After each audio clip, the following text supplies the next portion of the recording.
Welcome to this week's episode of the Homeschool How To. I'm Cheryl, and I invite you to join me on my quest to find out, why are people homeschooling? How do you do it? How does it differ from region to region? And should I homeschool my kids? Stick with me as I interview homeschooling families across the country to unfold the answers to each of these questions week by week. Welcome. With us today, we have Krista from Oklahoma. Krista, thank you so much for being here. Thank you for having me, Cheryl. I appreciate the opportunity. The pleasure's all mine because first of all, I haven't had anyone from Oklahoma yet, so I'm excited to hear what differences you guys have going on.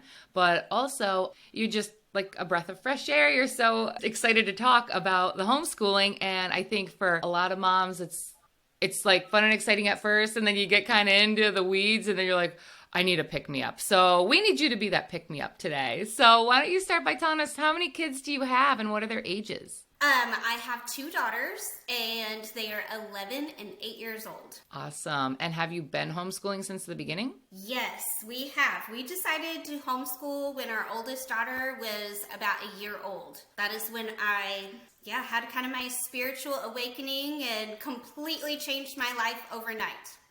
Really? Like, take us through that. What was that like? So just to give a little background, my bachelor's degree is in elementary education. So I graduated in December, so I went into a long-term subbing position, and I hated it and cried every day. Oh. It was just not for me. But I was also so much younger, and it just, you have all these like wonderful dreams about what it's going to be like when you become a teacher, especially elementary teachers. Everything's going to be so perfect and fun. And I got a little bit of taste of reality when you're going through like your teacher training, but when you're actually out there doing it, it was just a really harsh reality that it wasn't at all what I expected. And I really became disgusted with just the school system in general at that point. And this was before we had kids or anything like that. So I ended up taking another job in the corporate world and did that for a little bit. And then fast forward to 2011, we had our first daughter, and we did put her in daycare. So I was a full-time working mom for her first year of life. And then unfortunately, my little brother passed away at just 25 years old from a drug overdose. And it just completely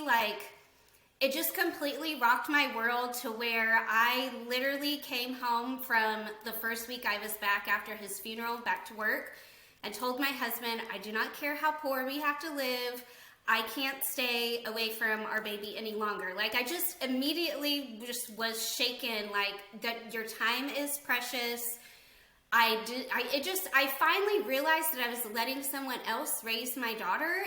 That never dawned on me before, but I think just having such a life-changing experience because he was young and all of that.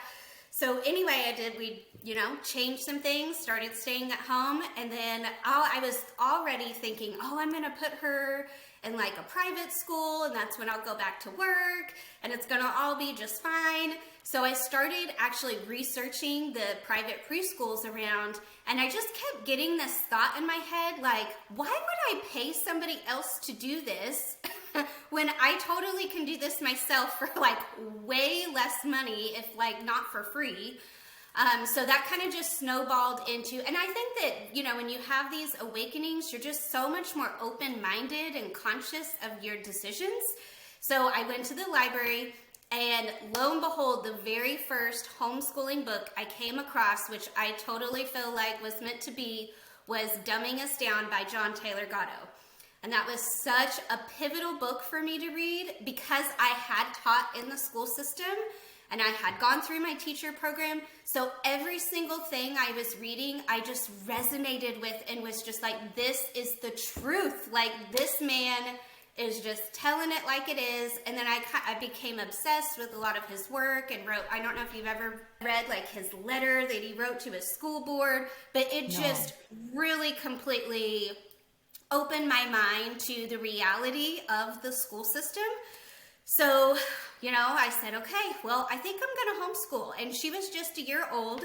And so I went ahead and joined homeschool groups on Facebook and started researching curriculum. I mean, I just went all the directions. So I started with Montessori, and then I did like some Waldorf with her. And my husband just was kind of like, I guess if that's what you want to do. I mean, you are a teacher. I have some confidence that you can figure it out. And so that's what we did. And we've just never, every year we talk about it. We even recently talked about it. We usually talk about it in the summer. Like, do you want to continue homeschooling? Because I want to be respectful of him and where he's at. And just every year he's like, yep, I have no regrets. Let's just, and I think we just keep proving ourselves over and over again, like every single year, that it's definitely the right path. So that's kind of how I got there. That's awesome. What were some of the things that you saw in the school system that made you not want to send your kids there? The number one thing was the testing. That really disturbed me as a teacher, because when I went into my student teaching, I will never forget that I had this amazing like unit study on, I don't know if you've heard of like How to Eat Fried Worms. It's a little book, and I had third graders, and I had all these cute, fun activities planned, but my mentor teacher was so obsessed with the state standards and wording everything I taught to like match the state test that was going to be in April. And I was doing this in like September and October. And we really actually like had major disagreements, and I ended up like getting in trouble with my university because apparently you shouldn't, do those kind of things, like question the authority with your mentor teacher. And of course, that's what I did, because I just said, we're talking about 8-year-olds and 9-year-olds here. Like, why can't they dip gummy worms in ketchup and mustard and have a sensory experience? Why do we have to obsess so much over they have to know this at this age and do this and do that? So that was my first experience of just realizing that was not a very good thing. And then also just, you have so many kids on so many different levels, and I just constantly noticed that there were so many kids that would just get completely left behind. But then there were also kids that were so super bored. So it just was abundantly obvious that nobody was having their needs met. Do you know what I mean? Like it, Yeah. And when you're a teacher, I actually struggled in school. I was like diagnosed with ADHD, and I had literally had teachers tell me that I wasn't smart, and I really actually struggled in school. I mean, I ended up graduating just fine, and I ended up doing better in college, and I think a lot of that was because a lot of it was self-study, and I had a lot more flexibility and freedom in what I learned. But that was a huge influence for me to becoming a teacher, is that every child deserves the opportunity to know that they are smart and they are valuable. And as a teacher, that's what I wanted to bring to the classroom. And then it was this realization that was not possible in the system at all whatsoever. I mean, and this isn't a negative comment towards any teacher at all, because I then even went back to teaching later on. I love teachers, but the system is designed to not meet individual needs. So that was really like my motivation there. I want to thank you for sharing that, because for people like myself who have not gone to school for teaching and have never worked in a school, I think we hear that, oh, the testing is terrible and, they teach to the test, and we get it. We're like, yeah, that's not good. But your story really brought context to what that means. I mean, that means that there are teachers like you out there that are young and excited and want to have your kids experience these lessons in different ways to help them grasp it. And you're being told, no, you cannot do that. And I have a friend who worked in a school here in New York. I remember years ago her saying to me, I can't teach the books I want to teach, or that I used to be able to teach in English, or I know there was a women's studies that she taught as well. They were not letting her teach those books. And she's by no means like, conservative like myself. She's on the other end of the spectrum. So she goes right along. It's not that they were against any sort of thing, because she goes right along with, kind of the stuff that's being taught in the schools now. But it was just something out of the ordinary that she wanted to teach in a different way. She wanted to bring it about. And I'm sure it was going to be amazing, and they would not let her do that. And she has since left teaching and now works as a librarian. But I don't know if that's any better. But it's just, you have these young teachers that are like so excited to be with these kids and make a difference in their lives. How just heartbreaking that government steps in and funding becomes an issue, and that's our kids in the future. Like, it brings the book dumbing us down to like so much, because that really is what it's doing. And so kids aren't picking up on these like kind of mundane things, here's your worksheet. Well, they're not going to pick it up that way. They're going to pick it up with ketchup and gummy worms. So now, Exactly. you talked a little bit about doing a Waldorf style and the Montessori style. And for someone that isn't really familiar with either of those, could you talk a little bit about that and the different styles that you've done? Yes. And what has worked and hasn't? Oh, yes. I could talk about that all day, but I will shorten it down because because I'm passionate about education. It's a natural interest for me. I naturally wanted to really get in the meat and potatoes to all these different education philosophies. So, like I said, I started with Montessori, which came from Maria Montessori, and she was an English educator in the late 1800s. And what she really believed is that children ought to do things for themselves. So, like, I see you do it, I'm going to imitate you and do it. So it was all about teaching them how to, like, pour their own glass of milk. Even if they're going to make a mess, allow them to do that so they go through the process of doing it, and you're showing them how to do it. So a lot of it is very hands-on, it's very child-led, but it's very much in the philosophy of a child ought to be independent and be independently doing and working through the different processes of like everything that you're doing. So it also ties in, you do a little bit of hand sewing. And then when it comes to something like a subject like math or reading, writing, it's very hands-on and you use a lot of manipulatives. So that's why I didn't go insane with Montessori, because there's a lot of materials that you would use to actually set it up like a Montessori school would do. So I just did the very best I could. So I did things like, I had all of my daughter's snacks on her own shelf and a bowl for her snacks to where she could reach them. And I taught her how to help herself and do those type of things. So that's really what that taught me, especially having young children. And then I found Waldorf, and what I really got from Waldorf and what I still actually use today is I love the knowledge of the 7-year cycle. So like you have 0 to 7 is a completely different cycle of childhood. And then you have the ages of 7 to 14 is another cycle. There's also the 9-year change. And I will say, it sounds woo-woo to a lot of people when they say, oh, all the children are doing this, they're going through these changes at these stages.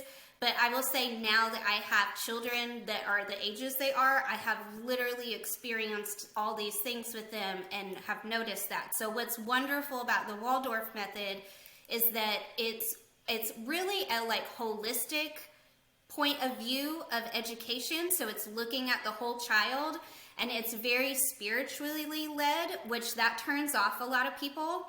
But I was actually atheist before I ended up homeschooling, and going through this Waldorf experience and learning about that actually helped me open my mind back up to the idea of God.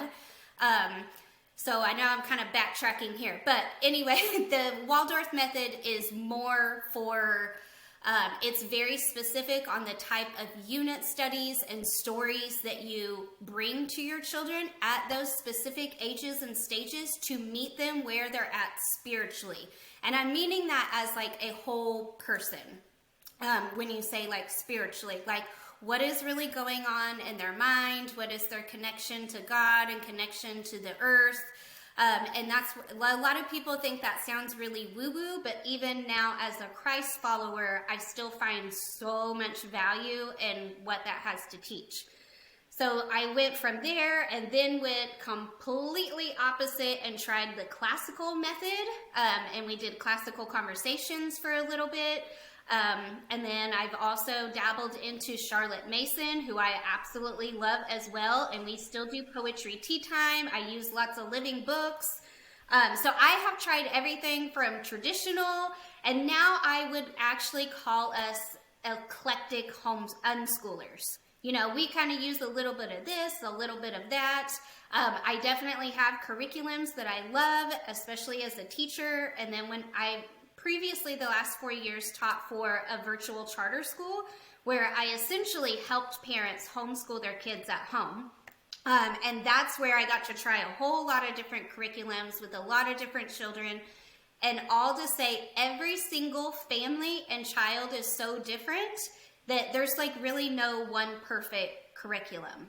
But I do think that part of the journey of trying to figure that out is looking into these different philosophies of education and finding what resonates with you the most and resonates with your family, because you might love it, but what I have found is I might love it, but my child hates it.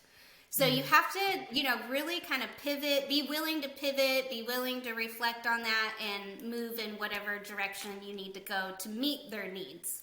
So I think that looking into all of them is kind of your own education you're giving yourself as a parent.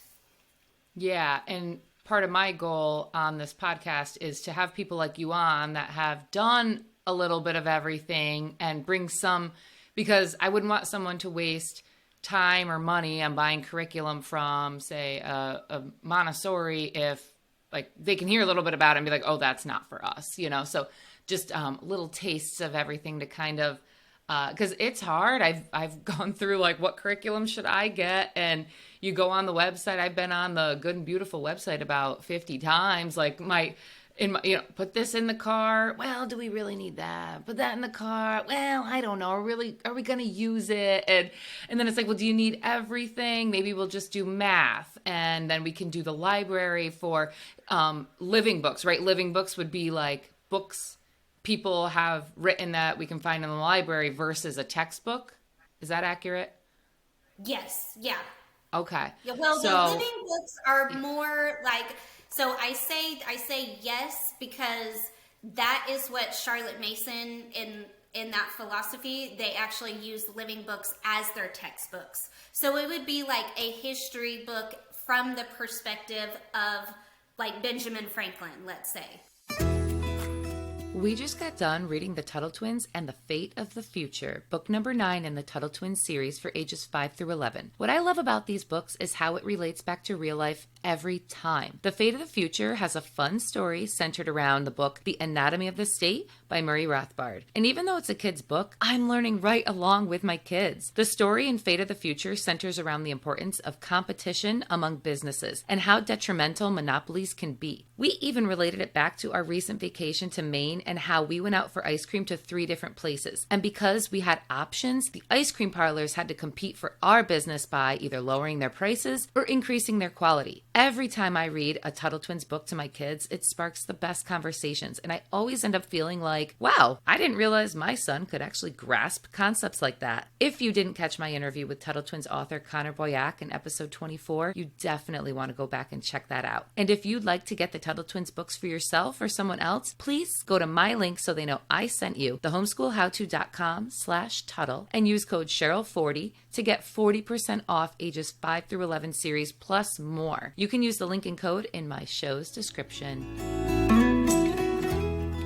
So that's what a living book is. So that's what you use as your textbook. So it kind of replaces like a boring, typical textbook you would see in a school. Okay, so the Winnie the Pooh, like the original that I have, that's not considered a living book, is what you're telling me. Well, living book really means, it would be more of like nonfiction, but okay. Winnie the Pooh is a fabulous book, and every single parent should read that to their children. It's so Yes. cute. I think I got it off of the Read Aloud Revival website. And, it specifically said make sure you get the original with the original illustrations. And it is so cute. Short chapters, so we'll read one in the morning. And I love it. But, okay, so you're saying from the perspective of Benjamin Franklin. Now, okay, so obviously that's going to be based on what they're learning at the time and what grade they are, because my 4-year-old is not going to read that. But are we reading the whole book together? And so like Benjamin Franklin is like a unit, or I mean that because in a textbook Benjamin Franklin would probably have one page. And now you're reading like maybe a 200-page book. So how does that fit? So you're not reading like huge books like that. I mean, you would definitely like chunk it up if it's a longer book. But what I and this is what the Waldorf method taught me more than anything, how vital it is to read aloud to your young children. And that will make a significant influence on them to love reading themselves. And I think every homeschool parent, that's a huge goal of ours, is to develop lifelong learners. So you have to start there of reading aloud. So when it comes to like you're already doing that. You're reading aloud every single morning. You're doing the Winnie the Pooh, which is a fabulous book. And that's why I love people like Sarah McKenzie with the Reading Aloud Revival, is they give you great list for books to read that you already know are going to be sweet and clean and innocent and just have good morals and character. And you really tend to find that more in older literature versus kind of the newer stuff that's out today. So I definitely would recommend not only reading aloud, but when it comes to the living book, it's not like you're sitting down and reading that whole 200-page book. There's a really great curriculum company called Beautiful Feet Books, and they have taken that Charlotte Mason Living Books philosophy down, and they have a very simple curriculum, just a very little booklet that tells you read this story and read these pages, and that's basically like that's your lesson for the day, is that you're reading certain pages of the story, and then they give you like discussion questions that you can discuss with your child, but you also can have them recite what you have just read to them. So there's a lot of different skills that are happening in that. And I know it sounds so simple, but I'm going to tell you as a teacher, the more simple, the better. Because then you're allowing them to really marinate on those ideas. And we really have to like move away from this idea that our kids have to be learning something all the time and like sitting down and doing book work. That genuinely, I feel like my homeschool day is successful if we've gotten our read aloud in, because so much goodness has come from that and continues to come from that. So I definitely encourage to keep doing that for any parent. And what was that website again? And I will put it in the show's description, but just for anyone listening. Yes, it's Beautiful Feet Books. Okay, I'll definitely put that in there because I want to check that out. Yeah, I think it's overwhelming when you step into the world of homeschool, obviously, but we make it more difficult than it has to be. And for myself, I'm not someone that's like super crafty or, even just thinking like, oh, to go to the store and buy all these supplies. And then before you know it, it's like $80 in supplies. And if you don't do it, you feel so guilty. It's like, it's sitting on the table. We're going to do that. And life happens and you never do it. So I think for myself, he'll be starting the kindergarten year. What would your advice be to someone like me that's like, I have a 5-year-old, we're starting preschool or starting kindergarten, I'm sorry. Like, where would I begin? I would tell you at kindergarten, you do not need anything other than yourself and a library card and outside. And that is my genuine opinion. I have seen kids some kids are more academically inclined and they love sitting down and doing the book work. But since you have a son, boys tend to be just so much more active. So when you're trying to read aloud to him, I'm going to just take a wild guess that there's times when he's bouncing off the wall. He might not always just like snuggle up to you like my daughters might do, Mm-hmm. that they need lots of play, have them move with you through your day just as you are. Like, essentially, I feel like preschool and kindergarten, they are still in a very dreamy stage of childhood. So they're still very play-based. They're still very self-centered. So it's really hard for them to see other people's perspective. And I have also noticed when I have taught reading, which I have to many children now, not just my own, that they really need to be interested and wanting to learn to read. And I have found some children are just not developmentally ready until after the age of 7, which is really interesting because everybody says that Finland has the best school district in the entire world, or school system. Well, they don't even start any education until the age of 7. So they do not teach letters, letter sounds, handwriting, none of that until the age of 7. So that has actually given me some peace and calm, knowing that their kids are still successful. They're supposedly supposed to be the best system that we have in the world. There must be some benefit to not worrying about all that academics when they're really little. So that's what I ended up doing with my first and my second daughter. And I feel like I have the ability to say that it's been just fine. You know, just allowing us to do a lot of play. And I am not a crafty person either, but they're just living life. Gummy worms and ketchup. Yes, you are. Yes. Well, but that was back when I was a teacher. Now I really rely like a lot on my community. You know, like I have friends that are fabulous at art stuff. So, I mean, a lot of times you will kind of swap those things. I mean, if you just put it out there, somebody's going to be willing to swap and do something.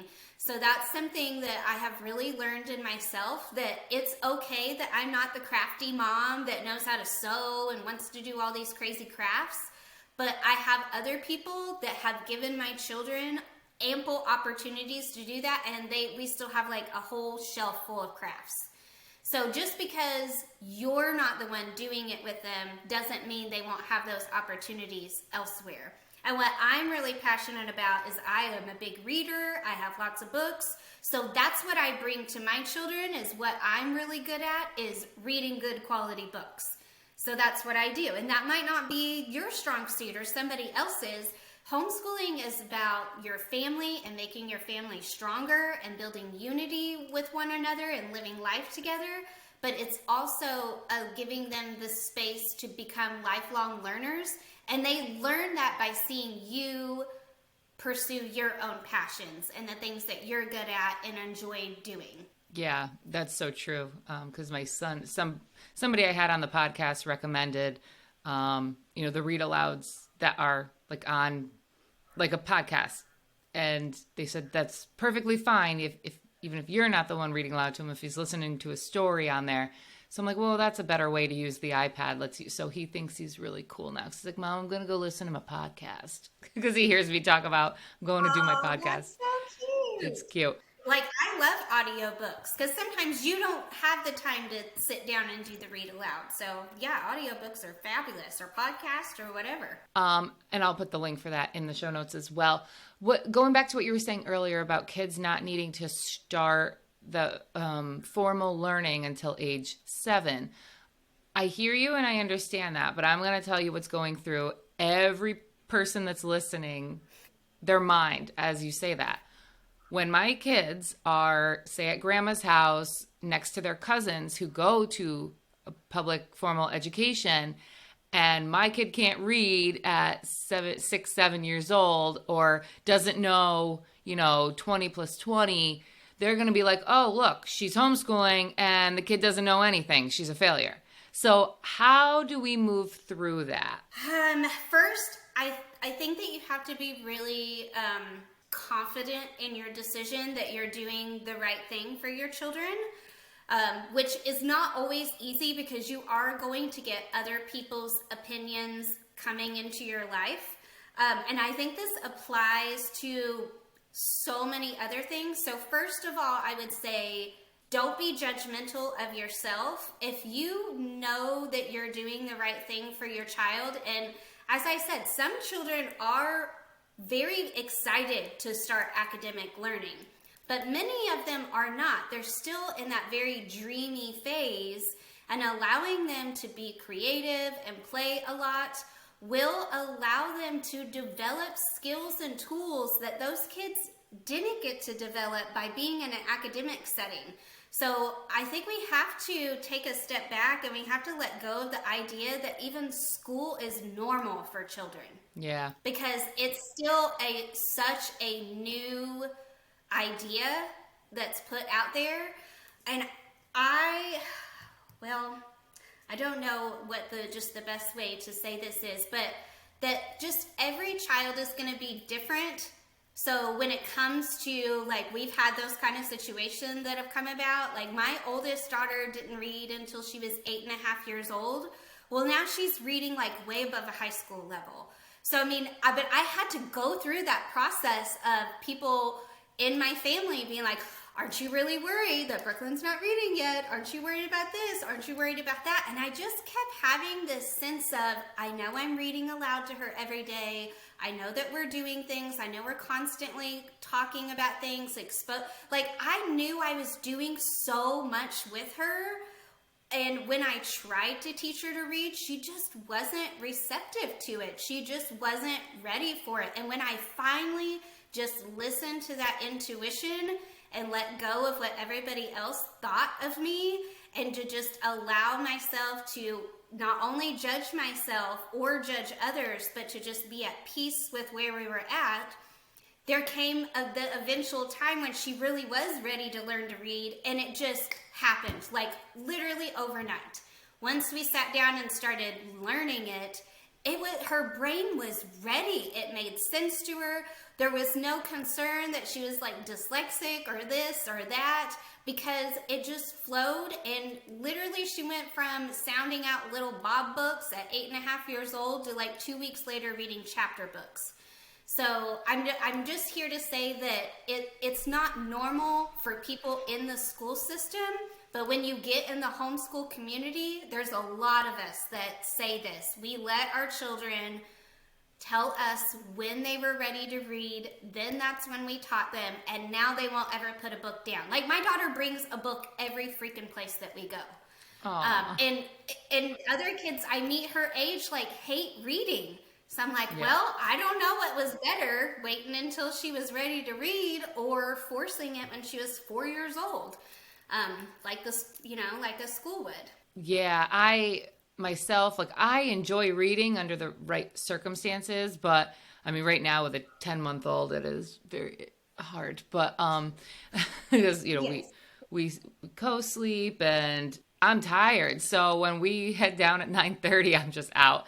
But just trying to brainstorm, thinking of things like if my son's listening to his podcast, maybe that's a good time to, okay, mommy's going to take out her book, maybe while I feed the baby, although she's probably going to kick it out of my hands. But just little things where I can incorporate it more into my life.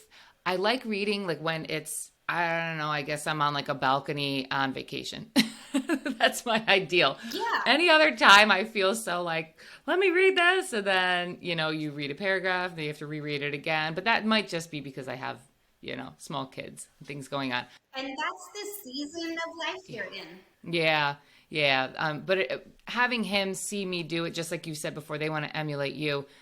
That's important. So maybe I should make sure that we have, even if it's just 10 minutes a day, okay, this is quiet time. You can listen to your podcast. Mommy's going to read her book. And if he sees like a goal to get to reading time in the day, and that's the relaxing part, it'll be good for both of us. So that's something cool to incorporate.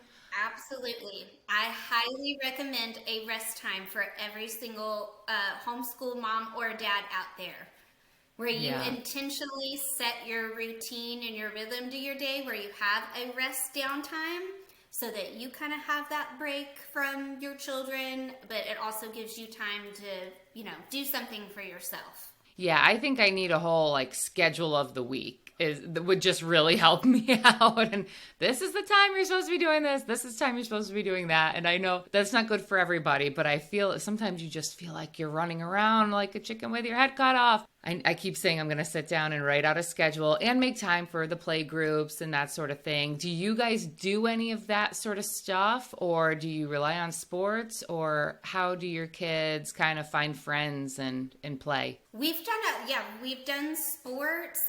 Both of my daughters are in our local community theater right now. Both of them have done competitive sports.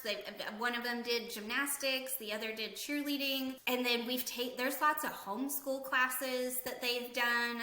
And then through those different opportunities, you end up meeting people. And like now today, they both have like best friends that they've had since they were 3 years old, because that's, when we met that person, and that, you just kind of stay up with them. So we either do like play dates, especially a lot of play dates in the summer, or we just do field trips together. We've done co-ops.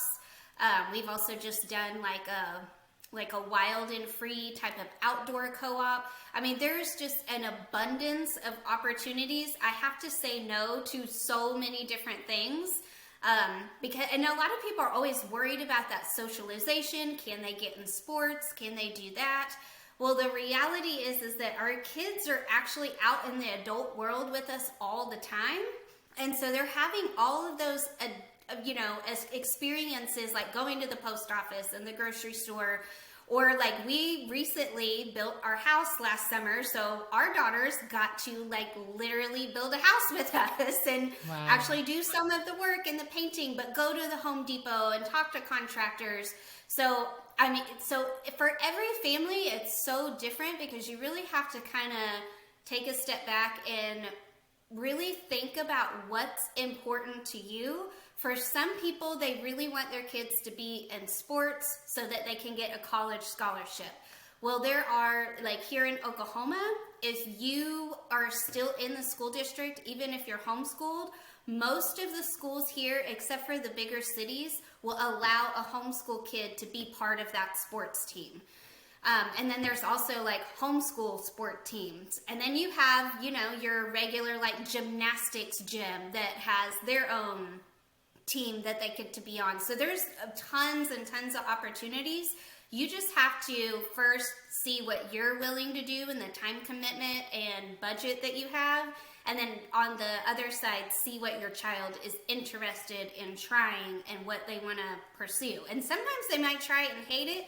Other times they might try it and love it. Like my oldest loves theater, and I don't ever see her quitting doing that.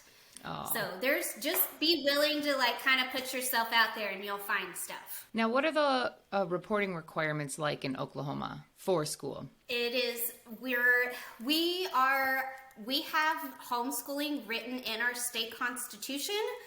So that essentially makes it where we have utter and complete freedom to homeschool here. It is kind of a well-hidden secret.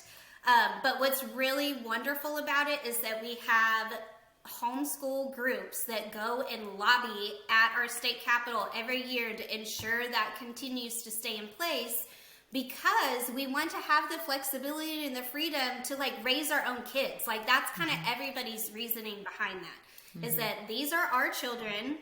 We ought to get to decide how we raise them, what they learn, what they don't learn. And I mean, and I've had somebody who used to work for the State Department of Ed come to me and say, well, what if somebody's just a pig farmer and they're just raising their kid to be a pig farmer with them? And I'm like, well, what's wrong with that? What if that's their family business? And who's to say that pig farm isn't a multi-million-dollar business? Like, have you ever ran a business before? Like, think of all the things that kid would be learning. So you have to get out of this idea that school is normal and realize that life is what's normal. And living and doing and being in the real world is what's normal. So all of us are different individuals. We're going to be doing and learning different things. So that kind of just like goes back to like, it's such a blessing to be in a state like Oklahoma that really genuinely gets that. But there's always people that are trying to change it. So we have to consistently fight for it, for sure. Be on top of it. Yeah, which is why it's so important to teach your kids how to realize what laws are coming down the pike and how to change them before they get, on the books, how the local elections are so important, all things I did not learn in school. And what you were saying before too, the episode I had with Chris, we discussed that it used to be that you maybe had 2 or 3 years of a formal education where you learn like reading and writing and arithmetic, very bare bones of it. And then you went to learn how to manage the family farm or the family business.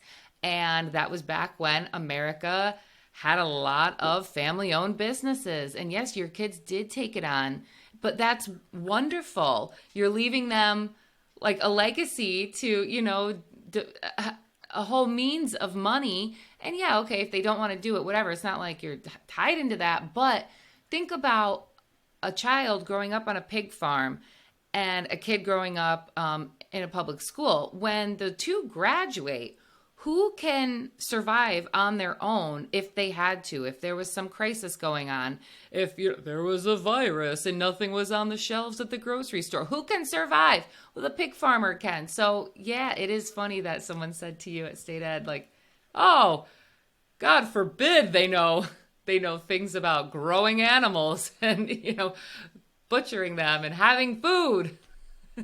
Exactly. And the idea that the school system has done such a good job to program people to think that somehow a pig farmer is less than is just utterly disgusting. It's like, don't you eat bacon? Mm-hmm. Like, don't you think our society needs some pig farmers? No, they want Bill Gates to make it in a lab and deliver it to their house via a drone. Exactly. And that's exactly the direction we're going, which is why it's so vital, I think, to homeschool our kids, because we have to stop letting the enemy educate our children. I mean, that is, in my opinion, that's a huge way how we get out of so many messes that we're in, is to consistently try to become autonomous individuals and separate ourselves from those systems as much as possible. Okay, have you checked out episode 21 with Lindsay, creator of Treehouse Schoolhouse? I asked Lindsay on the show because I fell in love with her Instagram page. She is like the homeschool family I strive to be. Lindsay was homeschooling even before she had kids, homeschooling as a nanny right out of college. Over the years, she has developed super creative ways to help kids learn that can be fun for the whole family. From products like her morning time and daily rhythm and her nature studies to alphabet cards, her rooted family Bible curriculum, which is coming out soon, and a connected Christmas, which is right around the corner, hint, hint. And what is a connected Christmas, you ask? Well, it's an invitation to gather your family and celebrate beauty and delight through festive carols, stories, poetry, art, baking, and handcrafts. It's about family, and it's about connecting hearts to the heart of Christmas. From preschool to middle school, there are variations and activities for all ages to celebrate together. Let them know I sent you by using the link treehouseschoolhouse.com/the homeschool how-to podcast, and you can get 10% off all products. You can use the link and code in my show's description.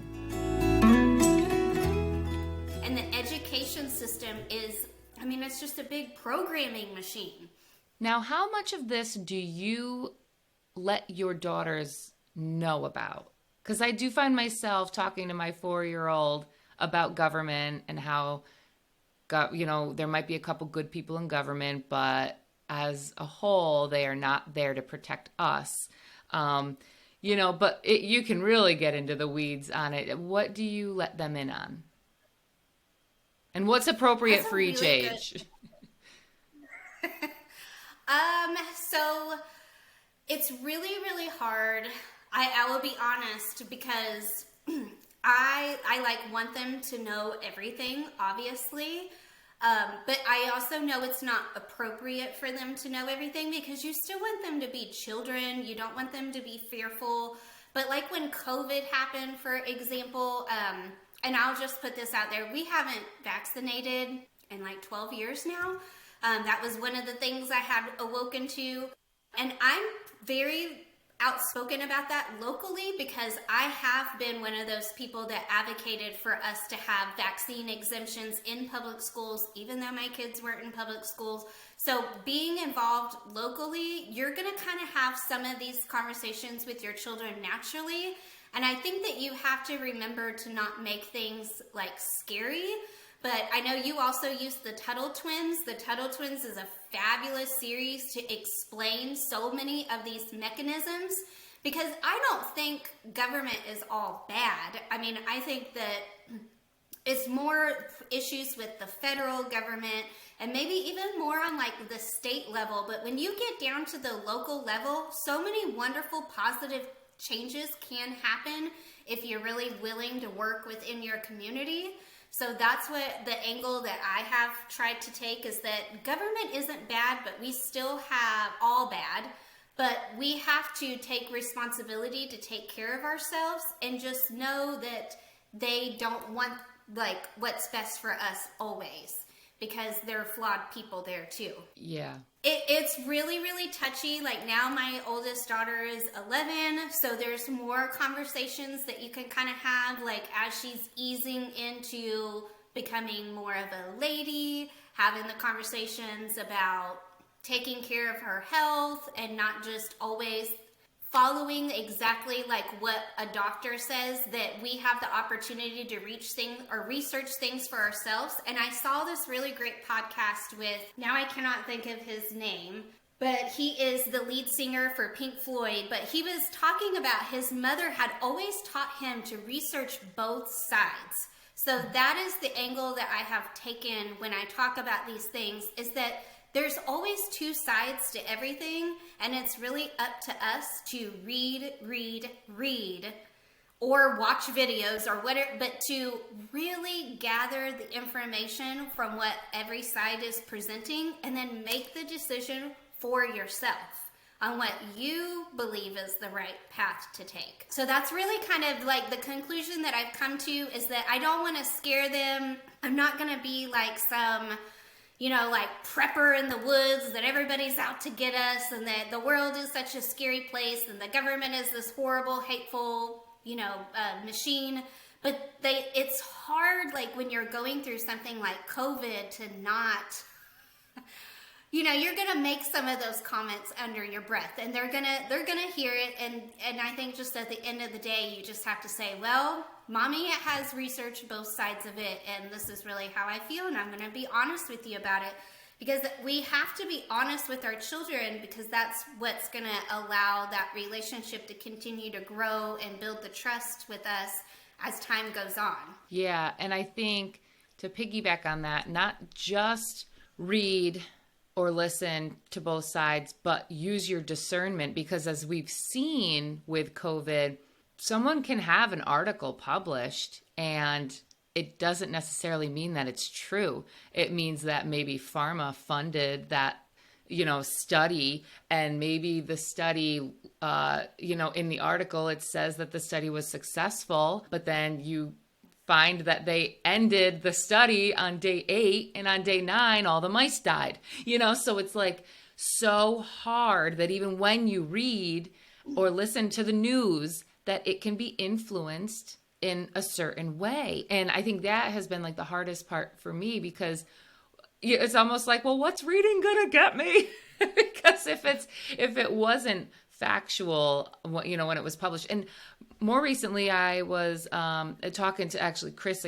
again from the that I spoke with I think it was like episode 11 on my podcast, but I was asking him some questions, and he had mentioned how with the AI, artificial intelligence, you can ask your phone a question and the AI can actually generate websites to back that the information they are going to give you, to back that it's correct. Meanwhile, those websites could have just been made in that instance from you asking the question to the time it answered you back. And then it says, look, here are the references. And meanwhile, they've all just been generated by AI. So it's really a scary time that we live in, and the future is very fearful because people can be so easily manipulated by that. And how can you blame them? You know, it's you think everybody has good intentions. So using the discernment, like for myself, it was okay, well, if these doctors are saying hydroxychloroquine might work for COVID and their patients are getting better. And then these people talk to big pharma and have, projects with them and they want you to do something new. Logic will tell you, okay, maybe we should not follow the narrative. But, like you were saying, you can get down these rabbit holes of like, well, where does it end? And then you drive yourself crazy. And then that's when you are in a bunker in the woods, trying to forage for food. So it's Yeah. very hard to navigate this time in life. And I assume it always has been. Like at one point, our, 18-year-olds were getting drafted and sent off to another country. And, so I can't say it's like the hardest part. It's just a very different part of history right now that we're navigating through and learning, a lot. I mean, ignorance is bliss, but ignorance won't keep your family alive in an emergency, I suppose. Exactly. And I have had that conversation with myself so many times. Do I wish I just didn't know this stuff? And every time I just realize, because I know this, that's why we've set up our life in the way that we have and made the decisions that we have. And I don't regret those. So, I mean, and you're right. AI is very scary. And that is actually what we're witnessing right now, is that the censorship I noticed, because I've been following a lot of people back in 2016. I mean, that is when a lot of people I was following got censored. So that's kind of where I have come to like talk about this with my oldest daughter, because I can't do that so much with my youngest daughter for her to understand. But just to understand and have that discernment that when you follow a news for a long time, you kind of get a reflection on whether or not they're telling you the truth. And if they consistently lie to you over and over again, that's probably not somebody you want to follow. You want to follow the people who consistently over and over, even no matter how crazy what they said was to you 5 years ago, now you're like, they were right. They were just bringing that information out. So it's really discernment for following people who are willing to tell you when they're wrong and who really try their best to bring you as truthful information as possible. But it's up to us to also have that discernment and figure out if that's true or not, Yeah, I know for myself, I'm a big listener to The High Wire. I'm sure you probably, are you familiar? Yes, yeah, Del Bigtree. I have met him in real life. Really? Yeah, he came here to Oklahoma because we have a pack that's for health rights and parental rights, and he came for that. And yeah, we have a really, really awesome director that runs that, and she got him to come here. So, I mean, I just got to a little quick, but he came and did a talk with us. So he's a cool guy. Yeah, that show, someone turned me on to it 3 or 4 years ago, and thank God. And I watch every single week, and there's always evidence. They always email you the articles after and the studies and whatnot. And, there's more than, it makes sense. I guess that's part of the whole discernment. Like, does this make sense? Yes, it does, what they're saying. And they've been right about everything in the pandemic, at least. And I know the show was going on way before that, which opened my eyes to, the childhood schedule. So, I kind of raised my kids both differently. I'll see how the two turn out and let everybody know. And one's had everything on the schedule and one's had nothing. Well, we have had that experiment ourselves. So, Really? I mean, that's kind of what you have to do. You're like, well, it's like with homeschooling. You kind of feel like you're taking a gamble, but if you think it's the right thing in the moment and that's what your heart is telling you and your discernment is telling you, then you just keep on going with it. And yeah, I mean, sending your kids to a public school is a gamble as well. I mean, are they going to have good teachers? Are they going to learn? Are they going to have good kids in their class? Are they going to fall in with the wrong crowd? Are they going to make wrong decisions? I mean, it's not like I mean, it is kind of like you're putting them into a little cookie factory where they all get, cut out the same way. But there are so many moving factors in with a school, between the district, the kids in it, the teachers in it, and how it's run that, you don't know how they're going to come out. But the thing is that when you put them into a school, if they turn out bad, it's not all on you. And when you homeschool, it's kind of all on you. And having a lot of power is a great thing, but at the same time, it's scary. So you have to walk through that and be like, okay, this is how we're going to do it, and you be confident with that, like you said. Yeah, and it does take a lot of confidence because you're really you feel like I really can screw this up, but I hope I don't. So I'm just going to keep on doing it. Now, Krista, where can people find you? I can be found on Instagram. I have just kind of my little passion Instagram account is Retro Okie Mom. And that's just kind of me helping influence, encourage people who want to homeschool. I haven't really done like a whole lot with it, but then I also have I actually also run my own business. It's called Hire a Mama, and I do virtual assistant work, all kinds of different things. And I cater to women business owners who are either homeschooling or have made the decision to run their own business from home so that they could have time with their children. And what sort of services would that provide? I do any kind of like administrative work, email marketing, any type of like management task. I mean, every business is so different. Like all of my clients, I do something different for everybody. Write blogs, do editing. Oh, wow. It's kind of a one size fits all. So I kind of do any and everything. Okay, well, we're going to put links to all that in the show notes, so be sure to check those out. And is there anything else that you just wanted to make sure that you touched base on before we head out? Because the hour is almost up. I know. I can't believe it. It's been really nice talking to you today. You too. I would just say that looking in preparation for this podcast, something that I really kind of took a step back is, in our life, it kind of appeared that we were making a lot of like crazy decisions, like quitting my really good job to come stay at home, kind of putting off like going into the 401k and doing all these like different things that were just different from the way that people around us were doing. But at the end of the day, it has brought our family so much closer together. It has made my marriage better.